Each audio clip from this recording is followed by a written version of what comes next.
Picture this. It's the 15th of the month, payday. Your direct deposit just hit $2,884 after taxes, right on schedule. You check your account, feel that little rush for about 45 seconds, and then you start doing math in your head. Rent, $1,400. Car payment, $380. Insurance, $210. Student loans, $290. Groceries, subscriptions, gas, another $400 easy. And just like that, before you've even bought yourself lunch, over $2,600 of that paycheck is already spoken for. You sit there staring at your phone like, wait, I make $75,000 a year. $75,000. Where is it going? And the worst part? You don't even have a shopping problem. You're not blowing money on designer clothes or five-star vacations. You're just living. And somehow living costs everything you have. If that hit a little too close to home, stay with me, because today we're going to get into exactly why this happens, what's actually going on beneath the surface, and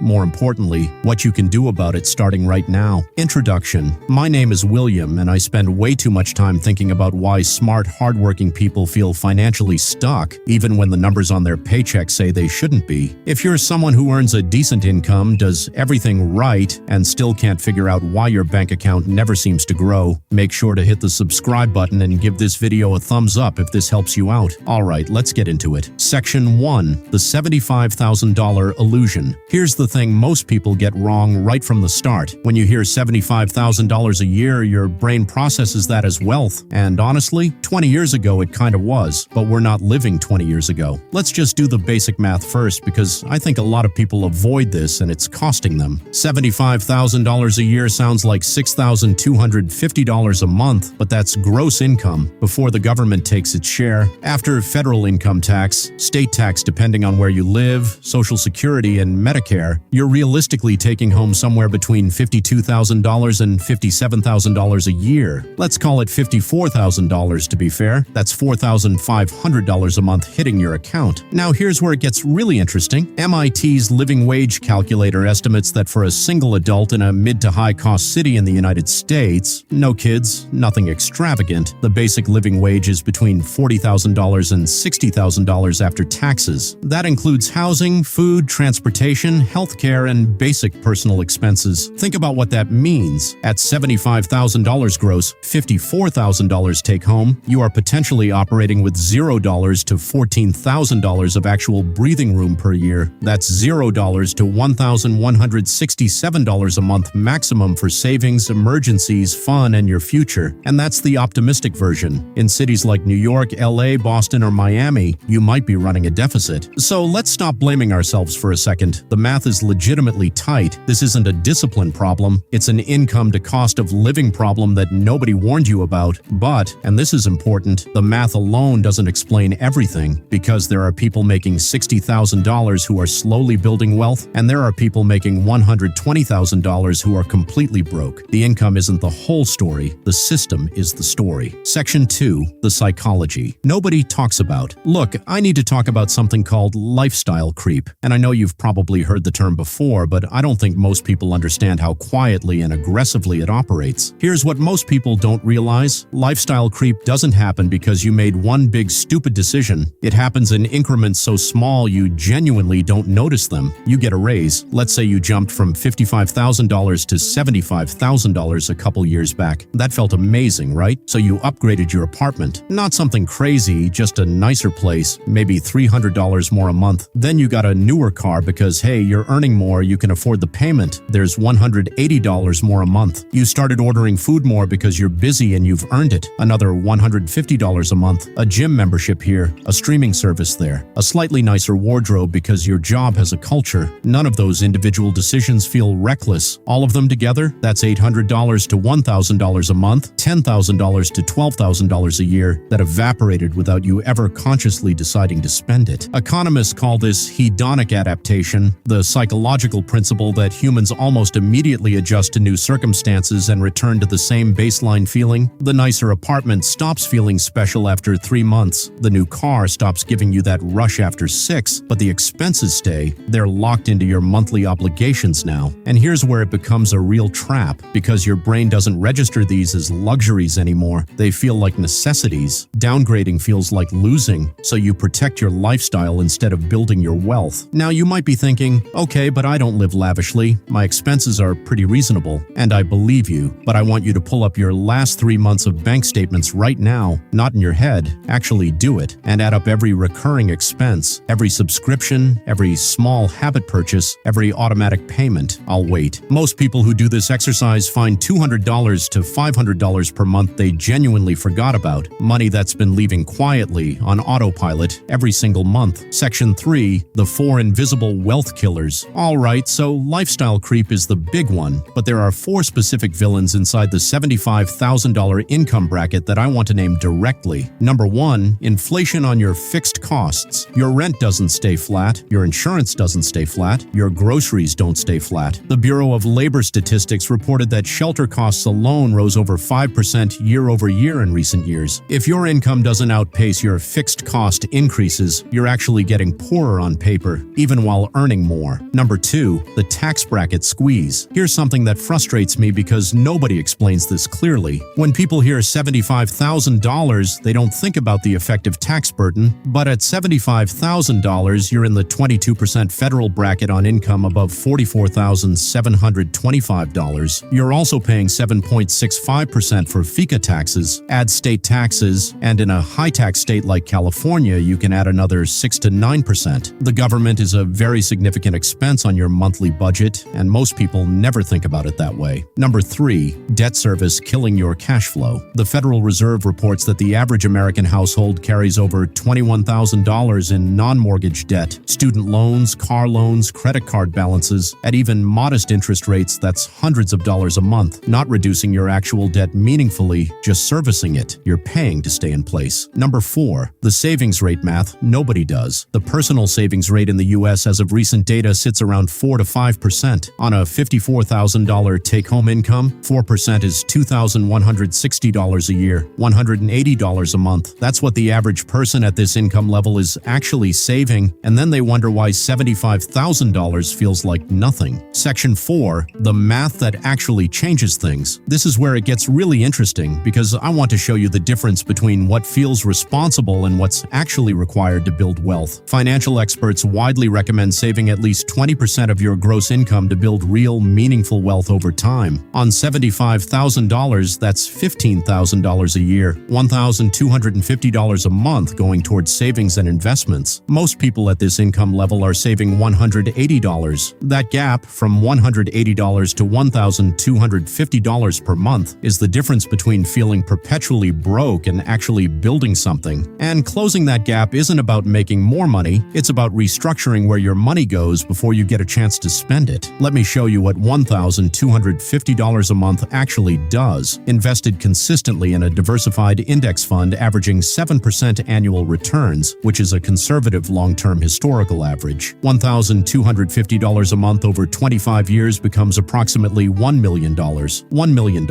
Meanwhile, the person saving $180 a month over the same period, about $145,000, same income, same number of years, $855,000 difference. That should hit you pretty hard. Because the income isn't the determining factor, the savings rate is. Section 5, the system fix, practical and immediate. Look, I'm not here to just show you depressing math and send you home. Let's talk about what you actually do. Step 1, run your real numbers. Not the numbers in your head, the actual numbers. Take your after-tax monthly income and subtract every fixed obligation, rent, car, insurance, loan minimums, utilities. Whatever's left is your variable spending pool. Most people have never calculated this number honestly. Do it this week. Step 2, pay yourself first, non-negotiably. This is the most important behavioral shift I can give you. Before your paycheck touches a single bill, automate a transfer to a separate savings or investment account, not what's left over, off the top. Even if it's $300 a month right now, the amount is less important than the habit and the timing. Why? Because research consistently shows that money you never see in your checking account, you never mentally spend, out of sight, out of lifestyle. Step 3, attack your highest interest debt like it's an emergency, because it is. If you're carrying $8,000 in credit card debt at 22% interest, that's $1,760 a year in interest alone. You're essentially giving away $146 a month for the privilege of being in debt. Eliminating high-interest debt is the guaranteed highest return on investment you can make. No market uncertainty, just instant cash flow recovery. Step 4, audit your subscriptions happens every 90 days. Set a calendar reminder. Every 3 months, go through every recurring charge, streaming services, apps, memberships, software. Cancel anything you haven't actively used in the last 30 days. The average American pays for 4.5 subscriptions they've forgotten about. That's potentially $60 to $150 a month recovered with zero lifestyle impact. Step 5. Earn the raise you already think you have. Here's what most people don't realize. The fastest way to make $75,000 feel different is to prevent the next $5,000 or $10,000 raise from disappearing into lifestyle inflation before you even notice it. When you get a raise, commit immediately to capturing at least 50% of it for savings, not after you've adjusted, before. Section 6. The Mindset Reframe. I want to end this section with something that might sound counterintuitive. The reason $75,000 feels like nothing isn't primarily because of inflation or taxes or even lifestyle creep. It's because most people at this income level are spending like they're already wealthy instead of investing like they want to become wealthy. There's a concept called the millionaire next door effect, based on decades of research by Thomas Stanley, that found most actual millionaires in America don't look wealthy. They drive modest cars, live in modest homes, and have been quietly redirecting 15 to 20% of their income for years. They look less wealthy than their income suggests because they're converting income into assets rather than lifestyle. The people who look wealthy on $75,000, they're usually the ones who feel the most broke. Because every external signal of success, the apartment, the car, the wardrobe, is costing them their future. This is where it gets really interesting. Studies on wealth psychology show that high visible spending actually decreases feelings of financial security, even when it temporarily increases social status. The people who feel most financially confident aren't necessarily the highest earners. They're the people with the clearest gap between what they earn and what they spend. Feeling rich and being rich are almost opposite strategies. So let me bring this all together. Earning $75,000 a year feels like being broke because the math is real, cost of living is aggressive, taxes are significant, and lifestyle has a way of expanding to fill every dollar you give it. But the feeling of being broke at this income is fixable, not by earning more, though that helps, but by building a system that treats your future as the first and most important bill you pay every month. The gap isn't between you and wealthy people. The gap is between your current habits and the habits that actually produce what you want. You don't need a six-figure income to start winning with money. You need a six-figure discipline applied to the income you already have. Calculate your real numbers this week. Automate one savings transfer, even if it's small, and stop waiting for a bigger paycheck to start making better decisions, because I promise you, the paycheck is never going to feel big enough until the system changes. If this video helped you see something differently today, hit that like button. It genuinely helps this channel reach more people who need to hear this. Subscribe if you're not already here, because we go deep on this stuff every single week, and drop a comment below. I want to know, what's the number one thing you feel like is draining your income right now? Let's talk about it. I'll see you in the next one.